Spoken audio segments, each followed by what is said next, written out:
What's the purpose of prayer on occasions like this, facing what we're facing with climate change? Prayer, whatever else happens, opens us up to a resource of energy that's greater than ourselves. It's an act of faith, it's an act of trust in something more than ourselves and the deepest structures of reality. We hope and trust that by doing the right thing, change will happen. But the witness that we're making is important whatever happens. We don't know.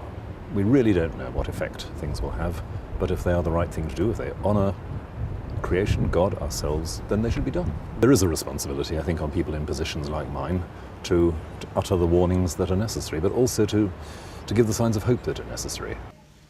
Don't please listen to those who say that there is some kind of choice to be made between looking after human beings and looking after the planet.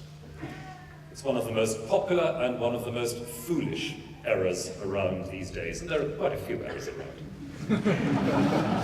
We are, as human beings, in case you hadn't noticed, creatures.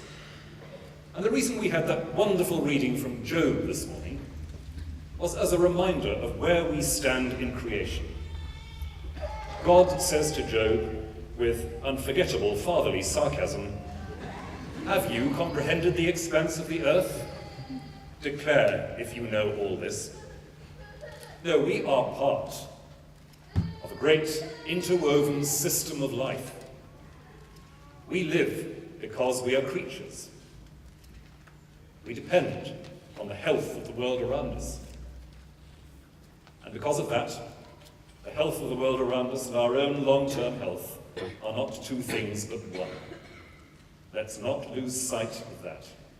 And have we got things to learn from the East?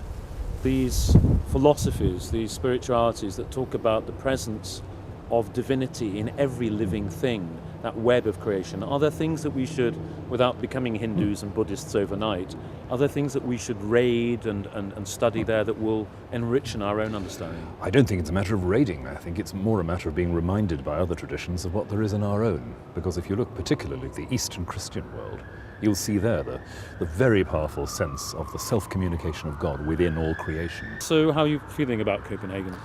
Probably the best word is prayerful. That is, I really am hoping and praying that it'll take the agenda forward, but I'm not under any illusions about the likelihood of something really decisive. I hope so. Millions of people hope so. But there are huge obstacles. What I do hope is that whatever happens at Copenhagen will decisively take things to a next stage, that there may be a next meeting where a real agreement can be enforced. And what do we do if it isn't a success, if it's not as radical? What's the role of people like you and me if the politicians don't come up with the goods?